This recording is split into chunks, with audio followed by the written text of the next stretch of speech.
Prosecution ഉന്നയിച്ച എല്ലാ പോയിന്റുകളും തന്നെ കോടതി വളരെ വിശദമായി പരിഗണിച്ചതിന് ശേഷം ഈ കേസ് അപൂർവങ്ങളിൽ അപൂർവമായ ഒരു കേസാണെന്ന് കണ്ടെത്തിയിരിക്കുകയാണ്. അതിനാൽ ഒന്നാം പ്രതിക്ക് വധശിക്ഷ തന്നെ വിധിച്ചിരിക്കുകയാണ്. അതുകൂടാതെ അതിനോടൊപ്പം 2 ലക്ഷം രൂപ പിഴശിക്ഷയും വിധിച്ചിട്ടുണ്ട്. പിന്നെ 32 IPC കൂടാതെ തട്ടിക്കൊണ്ടുപോയി കൊലപ്പെടുത്തിയത് 10 കൊല്ലത്തെ ശിക്ഷ വിധിച്ചിട്ടുണ്ട്. കൂടാതെ അതിന് 1 ലാഖിന്റെ ഫൈൻ എമൗണ്ടും വിധിച്ചിട്ടുണ്ട്. പിന്നെ 328 അതായത് വിഷം കൊടുത്തതിന് 5 വർഷത്തെ തടവ് ശിക്ഷയും 50,000 റുപ്പീസ് അത് ഫൈനും ഇമ്പോസ് ചെയ്തിട്ടുണ്ട്.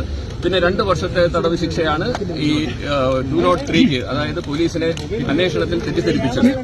അപ്പോൾ ഇതെല്ലാം തന്നെ A3 3 വർഷത്തെ തടവ് ശിക്ഷയാണ്, 50,000 രൂപയുടെ പിഴശിക്ഷയും. അപ്പം 201 അതായത് തെളിവ് നശിപ്പിച്ചതിനാണ് ശിക്ഷ വിധിച്ചിരിക്കുന്നത്.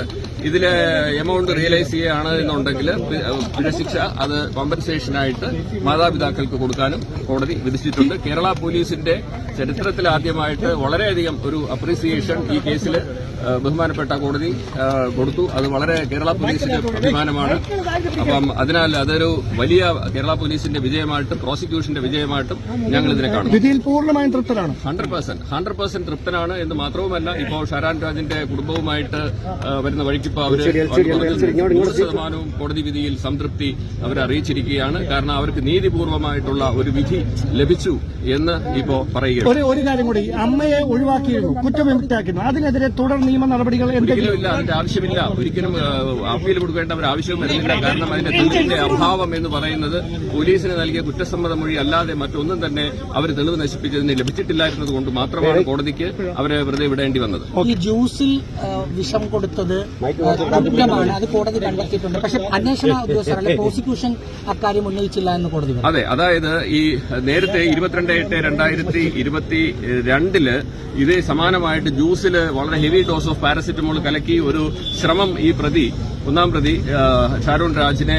കൊടുത്ത് വധിക്കാനായിട്ട് ശ്രമിച്ചിരുന്നു. പക്ഷേ ആ ശ്രമം പരാജയപ്പെട്ടത് ഷാരോൺ രാജ് ജ്യൂസ് തുപ്പിക്കളഞ്ഞത് കൊണ്ടാണ് എന്ന് കോടതി കണ്ടെത്തി. അപ്പോൾ തീർച്ചയായിട്ടും ഇതിനു മുമ്പ് ഒരു കുറ്റകൃത്യം നടത്തിയ പ്രതിയാണ് എന്ന് കോടതി അത് വിലയിരുത്തുകയും അത് ഈ പരമാവധി ശിക്ഷ കൊടുക്കുന്നതിലേക്ക് മറ്റൊരു ഗ്രൗണ്ടായിട്ട് ഒരു അഗ്രവേറ്റിംഗ് സർക്കംസ്റ്റാൻസ് ആയിട്ട് കോടതി കണ്ടെത്തുകയാണ് ഉണ്ടായത്. അതായത് ക്രിമിനൽ പശ്ചാത്തലം ഇല്ല എന്ന പ്രതിഭാഗത്തിന്റെ വാദം നിരാകരിച്ചത് ഈ ഒരു പോയിന്റിലൂടെയാണ്.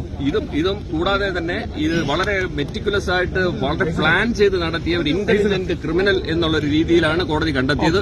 ഒരു ഡെവിളിഷ് പൈശാചികമായ മനസ്സിന് ഉടമയാണ് എന്ന് പ്രോസിക്യൂഷൻ വാദിച്ചതിന് പൂർണ്ണമായിട്ടും കോടതി അംഗീകരിച്ചും കൂടെ കൊണ്ടാണ് ഈ ഒരു ശിക്ഷ വിധിച്ചത്, വധശിക്ഷ വിധിച്ചത്.